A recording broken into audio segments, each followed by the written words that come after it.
Sejam muito bem-vindos ao Memórias Pod. Meu nome é Leandro Magalhães e esse aqui é o seu podcast Storytelling, dedicado a contar histórias reais em que o nome de Deus foi glorificado. Essa semana aqui a gente continua contando a história do irmão Pyu-So, o cara que fugiu da Coreia do Norte. Antes da gente começar, eu quero pedir para você se inscrever aqui no canal IDB Jaraguá, compartilha, comenta aqui que é importante para o nosso crescimento. Siga o podcast aí nas plataformas digitais, seja ela qual for. Lá no Spotify eu quero pedir para você também avaliar o podcast, o nosso show aqui com 5 estrelas, que é muito importante pra gente. É pouco, é rápido para fazer e para nós aqui faz uma diferença enorme. Se você quiser entrar em contato com a gente por e-mail, o nosso e-mail é projetomemoriaspod@gmail.com. E por último, me segue lá no Instagram, a nossa página aqui, o Memórias Pod. É por lá que eu tô falando com vocês. E dessa vez eu tô falando mesmo, tá? Eu tô tentando interagir lá, tô tentando ser mais presente lá. Então, é isso. Agora sim, rapidinho, sem mais delongas, vamos pro episódio.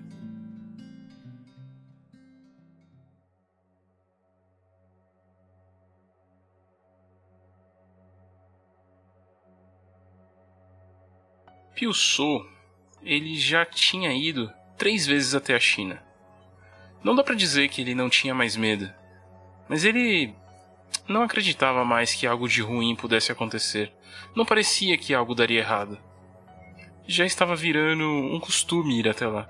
Das 2 últimas vezes que ele esteve na China, ele aproveitou para aprofundar os seus conhecimentos na viagem da oração. Pyu já não voltava mais apenas com comida e dinheiro. Ele voltava com bíblias e folhetos evangelísticos. Ele chegou até mesmo a formar um pequeno grupo de pessoas que eram seus amigos mais próximos. Ele contou que, nessas viagens, ele teve a oportunidade de conhecer pessoas incríveis, e a pessoa mais incrível de todas era Jesus Cristo. O amor de Cristo era maior que qualquer coisa. As promessas de Cristo não poderiam ser quebradas, pois ele era filho de Deus e já havia preparado um banquete para aqueles que crerem e forem salvos. Pyu-So já era um pregador. É impressionante a transformação que o propósito que só o Evangelho traz na vida de um homem. Myung observava Pyu pregando para os seus amigos. Ele estava diferente. Era como se ele brilhasse. Ele parecia que tinha nascido para aquilo. O que Pyu não sabia é que ele já estava sendo investigado pela Agência Nacional de Segurança. A má notícia veio através de seu melhor amigo, o Kyung-jo. Não tinha como saber quem fez a denúncia. Podia ter sido um de seus amigos. Alguém poderia ter visto ele cruzando a fronteira. Um dos guias poderia ter sido capturado e, após uma sessão de tortura, ter delatado ele. Não tinha como saber. Kyung-jo disse apenas que conseguiu a informação através de um amigo. É simples. Eu vou simplesmente negar que eu estive na China. Eles não têm provas. Pyu e Kyung passaram a noite toda discutindo essa situação, enquanto Myung, ali, da cozinha, no outro cômodo, escutava tudo. Pyu foi convocado a comparecer à ASN, mas ele recusou a enfrentar as autoridades. Ele até mesmo pensou que a situação talvez estivesse sob controle, pois ele foi convocado muitas vezes e ele nunca foi. A ASN sabia que, além de ir até a China, ele estava falando sobre Deus com as pessoas. As noites de Pyu agora eram atormentadas por pesadelos, pelotões de fuzilamento, guardas o perseguindo a sua família. Ele tinha pesadelos recorrentes de homens fardados tirando seus filhos dele. Apenas 2 dias após Pyu descobrir, um agente da ASN veio até sua casa. Ele não bateu, ele simplesmente abriu a porta, entrou na casa de Pyu e disse: "Eu ouvi falar que você foi até a China." Fui até a China, quem te disse isso? Você não tem escolha, Pyu. Amanhã você deve ir até a Agência Nacional de Segurança. O agente tinha certeza, e o peso das suas palavras permaneceu sobre os ombros de Pyu, mesmo após o agente ir embora. Myung, vem cá. Olha, Hoje eu quero que você prepare o melhor jantar da nossa vida. Eu não quero que você economize em nada. Vá até o mercado e compre também um bom vinho. Nessa noite, todos jantaram uma deliciosa comida. A vovó, que sempre comia pouco, comeu por 2 vezes. Quando as crianças foram dormir, pediu para que sua esposa trouxesse o vinho. Ele queria que aquela noite fosse memorável. Ele sentia que aquela era a última noite que ele passaria junto à sua esposa. Eu já tomei minha decisão, Myung. Eu vou para a China. Eu não vou deixar eles me pegarem.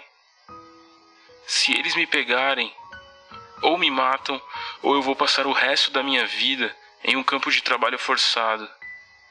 Myung, eu não quero ir sozinho.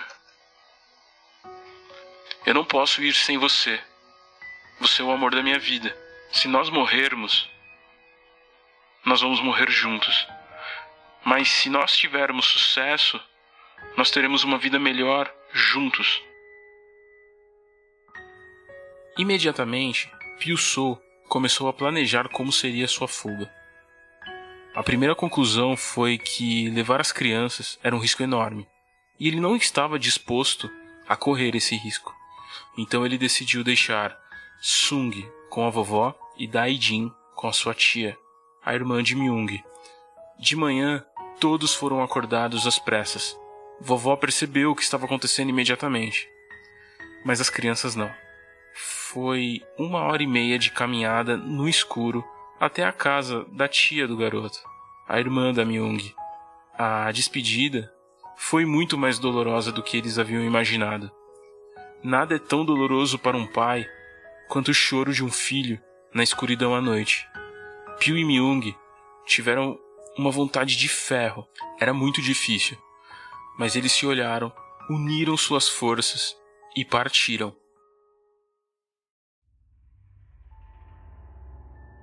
Os dois pegaram suas mochilas e partiram em direção ao rio Tumen. Lá, eles esperaram até meia-noite. Mas agora era tudo diferente. Nada havia sido combinado. Não haveriam sinais de luz. Não tinha nenhum guarda amigo na fronteira, nem muito menos um guia. Pyu-soo e Myung-hee agora estavam por conta própria. O casal não tinha nenhuma indicação, nenhum sinal de qual seria a melhor hora para fazer a travessia. Então, quando se sentiram preparados, eles entraram na água e começaram a caminhar. Respiração pesada e ofegante. Caminhando lentamente pelo rio, eles seguram suas roupas em cima da cabeça para mantê-las secas. O rio, dessa vez, parecia muito mais frio. As pernas estavam dormentes. A dor no corpo se confundia com fome, e essa mistura de sensações fazia eles seguir em frente. Será que tem alguém me vendo?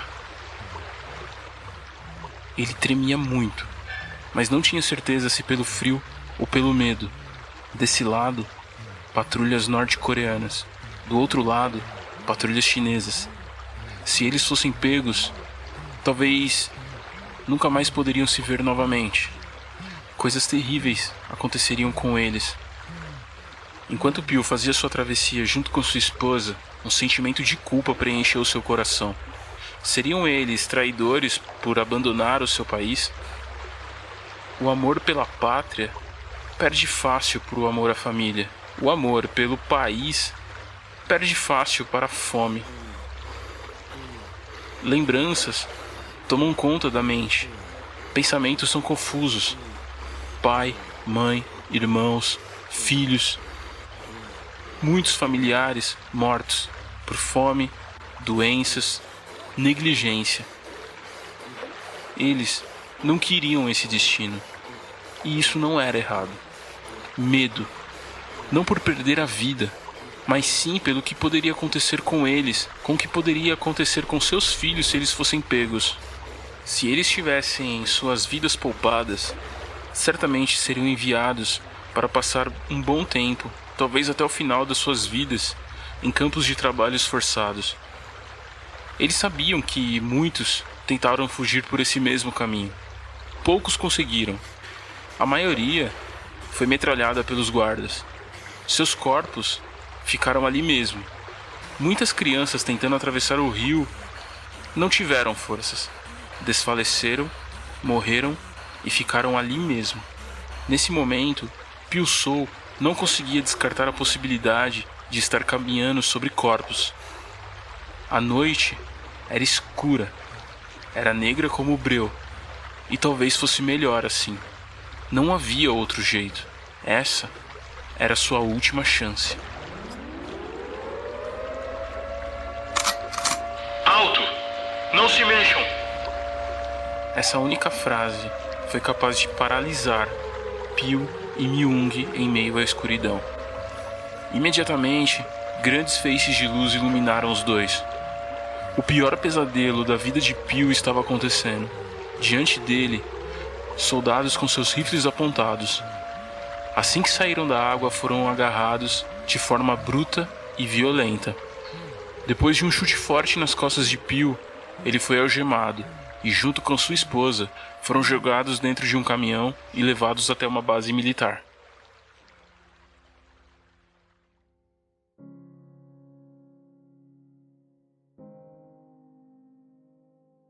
Após 4 dias sem comer, Pyu-Sool abre os olhos lentamente. Ele está meio confuso. A dor de cabeça se mistura com a risada dos guardas, que fazem interrogatórios sistematicamente. Dessa vez, o soldado não o agrediu. Ele fez uma proposta para Pyu. Se ele dissesse o nome de seus contatos na China, ele e Myung poderiam sair, mas eles deveriam conseguir dinheiro. O valor deveria ser entregue aos guardas como propina. Existe uma lei norte-coreana que não permite que prisioneiros sob custódia do exército sejam submetidos à tortura. Essa lei foi silenciada pelo sangue de Pyu nas paredes, pela sua costela quebrada e pelo seu rosto desfigurado. Naquela noite, Pyu e Myung puderam se ver e passar a noite em uma cela minúscula. Ele, ao vê-la, sente culpa por colocá-la nessa situação. Ao mesmo tempo sente alegria, pois não foram tão duros com ela. E raiva. Muita raiva do sistema. Quando eu sair daqui, Myung, eu vou me vingar. De um por um. Pyu-Sool se recusou a colaborar com os militares. E se tem uma coisa que militar corrupto odeia, é prisioneiro que não colabora. E no dia seguinte, o casal foi mandado para a prisão no quartel-general de Pyongyang. Acabou, Myung. Lá será o nosso fim. Não tem mais jeito. Para sua surpresa, Myung o interrompe e diz que eles vão fugir, e será essa noite. A cela tinha uma pequena janela no alto, e 2 incertezas. A primeira era como chegar lá, e a segunda, como passar por um espaço tão pequeno. Diante deles, uma enorme porta de aço, e 2 empecilhos. O primeiro era o cadeado, e o outro eram os guardas do lado de fora. Ao olhar para o lado, Myung leu uma mensagem na parede. Estou sofrendo injustamente. Eu simplesmente atravessei o rio para encontrar remédios para minha mãe doente, e agora eu tenho que morrer por isso. O mundo é terrível e injusto. Pyu se levantou vagarosamente e se dirigiu até um canto da cela e orou baixinho. Deus, se o Senhor me ajudar a escapar dessa prisão, eu vou viver para ti e fazer a tua vontade. De Myung veio um inesperado amém. Myung e Pyu se abraçaram e decidiram fugir. Os guardas estão bêbados como sempre. O plano era tentar sair pela janela no alto da cela. Parecia a melhor escolha. Mas, no impulso, Pyu tenta abrir a porta, e para sua surpresa, a porta, que sempre ficava trancada, estava aberta. Não havia nenhum guarda. Silêncio total. Pyu colocou Myung atrás de suas costas e abriu somente o suficiente para que ele pudesse olhar pelo corredor. Havia um único guarda dormindo profundamente encostado na cela, e o único jeito de sair era passando por ele. Pyu ficou em silêncio e apenas aguardou. Um grito de outro soldado no refeitório rasga o silêncio. O homem queria um palito de fósforo para acender o cigarro. O homem que dormia encostado na cela abandonou seu posto e foi atender o pedido de seu amigo. Esse era o momento. Se existia uma única chance, era essa. Ele sai primeiro da cela e nota que o caminho está livre. Coloca a mão para trás e acena para Myung, que o segue. Em poucos minutos já estão na parte de trás do prédio. Nesse momento chovia muito. Suas roupas estavam coladas no corpo. Diante deles havia um muro de pouco mais de 2 metros que se erguia como uma montanha. Ele sobe primeiro nos ombros de Myung e de cima do muro a puxa para cima. E em menos de 1 minuto, os dois já haviam escalado o muro. Do outro lado do muro parecia um sonho. Campos cultivados até onde se podia ver. Os dois correm ao máximo que podem. Com o passar da tensão, o casal deixa de correr e passam a andar rápido. O rio estava a cerca de 1,5 km de distância. Quando chegaram novamente ao rio, eles param e oram para Deus. Senhor, nos proteja e nos livre da mão do homem sanguinário. Deus honrou a oração do casal. Pio e Myung entram novamente no rio. O ritual se repete. Roupas em cima da cabeça e água no pescoço. Aos poucos, a margem chinesa começa a aparecer, e quando menos se espera, o casal finalmente se abraça do outro lado da fronteira. E agora eles oram novamente, só que dessa vez em agradecimento. Após a caminhada até o refúgio dos proprietários, o casal o recebe com todo o carinho possível. No dia seguinte, Myung e Pio pegam o ônibus e encaram a viagem de mais de 3 horas até a casa do presbítero Cha e Esther. Myung, você me deixou maravilhado na noite passada. Aquele seu amém dentro da cela me deixou tão feliz que eu nem sei o que te dizer, eu nem sei me expressar. O seu amém dentro daquela cela significa que você acreditou nas coisas que eu disse. O jeito que você orou no rio foi tão bonito. De onde veio tudo isso? Myung, com toda a serenidade na voz, disse: de você, Pio. Myung disse que não eram apenas palavras. Ela disse que admirava a mudança do marido. Ela disse que admirava o homem que apareceu após a sua conversão. Ela descobriu que Deus existe observando o marido. Não me agradeça, Myung. Eu não sou digno de nada. Agradeça a Deus por ter misericórdia e derramar a sua graça sobre as nossas vidas. Myung já tinha ouvido muito sobre a casa do presbítero Cha, mas ela ficou maravilhada quando descobriu que era possível colocar roupa suja dentro de uma máquina e tirar-a limpa e seca. Era muito conflitante. Tinha mais comida na despensa daquela casa do que no mercado perto da sua casa. O jantar começou a ser servido e era espetacular como sempre, tanto em quantidade quanto em sabor. Agora foi a vez de Myung entender o conceito de coma à vontade. Após o jantar, ela compartilhou com as pessoas que após atravessar o rio, aquilo só podia ser um milagre. Deus o salvou da morte, e era possível ter a esperança de rever os seus filhos. Ela acreditava nisso. Ela ainda revelou que, dentro do ônibus, ela firmou um compromisso com o marido de entregar a sua vida a Cristo. Estar na China é uma coisa, morar é outra. Esther e o presbítero disseram que eles poderiam ficar com eles. Esther sabia que Myung gostava de maçãs e logo cuidou de comprar algumas. Quando as duas foram ao mercado, foi um choque tão forte, pois Myung viu coisas que eram novas para ela, como absorventes, papel higiênico e fraldas. Tudo isso enchia o coração deles de alegria. Mas mãe é mãe, e pai de verdade é pai. Recuperar os seus filhos era uma prioridade total agora.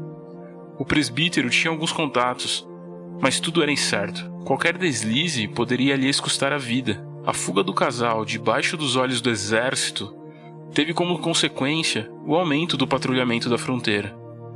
O casal jejuou e orou por dias, pois tirar qualquer pessoa da Coreia do Norte nesse momento era um milagre. Mas o nosso Deus é um Deus de milagres. Em alguns dias, chegou a notícia que vovó Isung, a filha mais velha, haviam chegado na China. Eles não sabiam nada além disso. Só sabiam que elas estavam em outra cidade e morando junto com um casal, mas estavam bem. Enquanto isso, o casal foi se aprofundando nas coisas de Deus. Estavam presentes em todos os cultos na igreja que funcionavam em cima da casa de Esther. Viajavam junto com Esther e o presbítero. A notícia que a filha mais velha e a vovó estavam em segurança trouxe tranquilidade e o aumento da fé. Por intermédio do presbítero Cha, várias tentativas de trazer o caçula foram feitas. Toda vez acontecia alguma coisa. Por 2 vezes, a tia do garoto não quis entregá-lo para as pessoas que foram resgatá-lo. Enquanto isso, Myung e Pil haviam conhecido um homem chamado Pastor Tiago. Ele ajudava a resgatar refugiados da Coreia do Norte.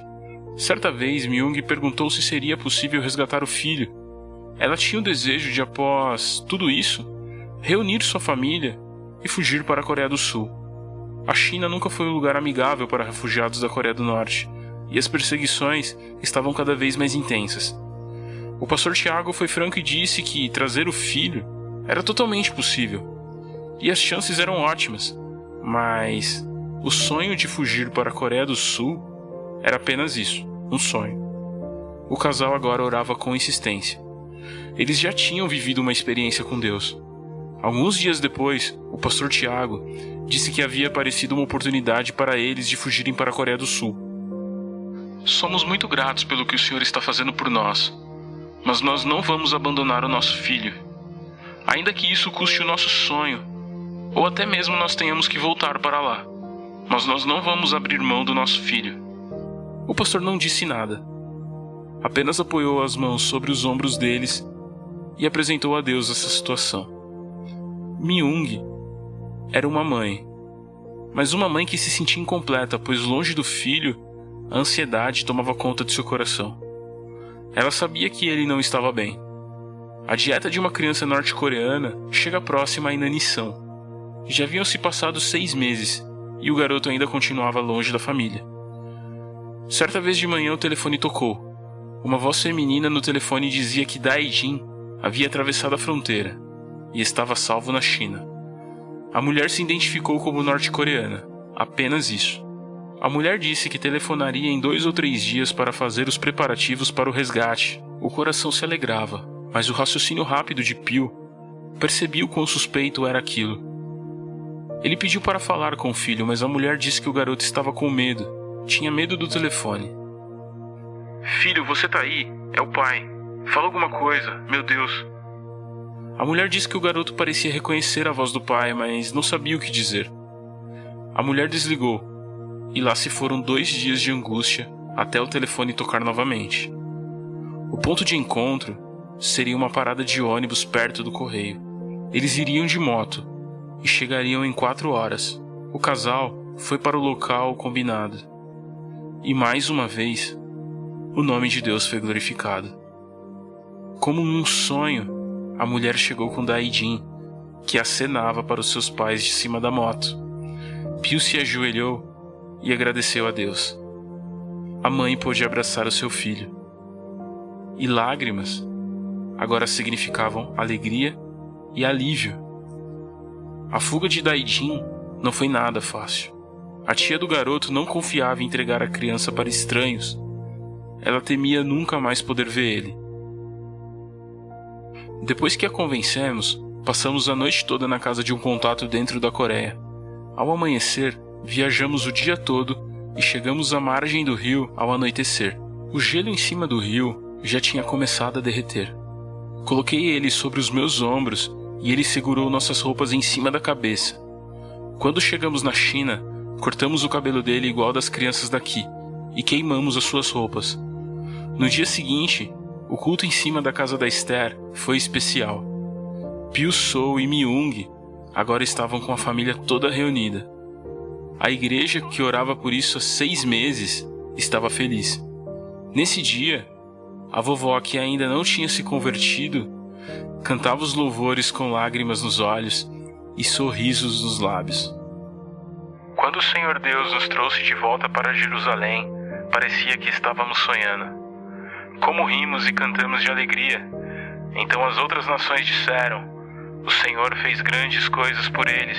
De fato, o Senhor fez grandes coisas por nós, e por isso estamos alegres. Ó, Senhor, faze com que prosperemos de novo, assim como a chuva enche de novo o leito seco dos rios. Que aqueles que semeiam chorando façam a colheita com alegria. Aqueles que saíram chorando, levando como a semente para semear, voltarão cantando cheios de alegria, trazendo nos braços os feixes da colheita. Salmos 126.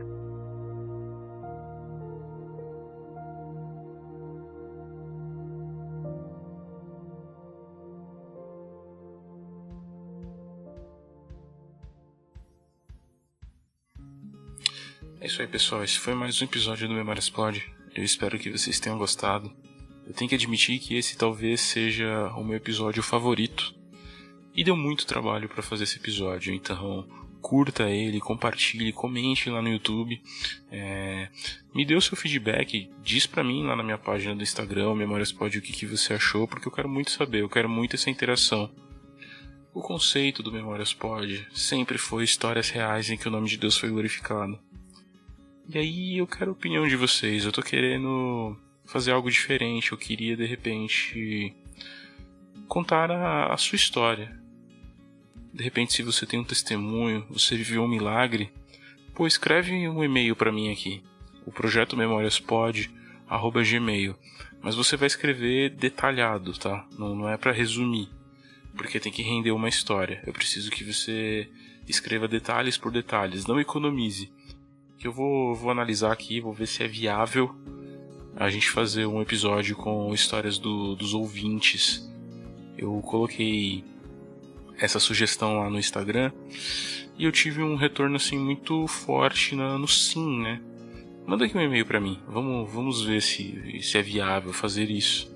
Bom, antes de finalizar aqui esse episódio, eu quero mandar um abraço aqui pro nosso ouvinte, que ouve todos os episódios, ouvinte de longa data, que é o Otton Kennedy. Ele foi lá na nossa página do Instagram e ele até questionou sobre o retorno do Memórias Pod. O Memórias Pod, ele não saiu do Spotify, gente, ele só esteve num hiato de março até junho. Eu expliquei já que foi porque eu tava com muita coisa, eu tinha o nascimento da minha filha, eu tava de mudança, a construção da casa, enfim. Não tava dando tempo de gravar mesmo. O Memórias Pod, ele me exige muito tempo, dá muito trabalho. E ele não é meu trabalho, né? Ele só me dá trabalho. Mas é uma coisa que eu gosto muito de fazer, eu acho que eu sempre vou fazer. Então, Otton, um grande abraço aí, meu irmão. Deus abençoe sua vida. Gente, agora eu vou ficando por aqui. E é isso. Deus abençoe a vida de vocês. Tchau.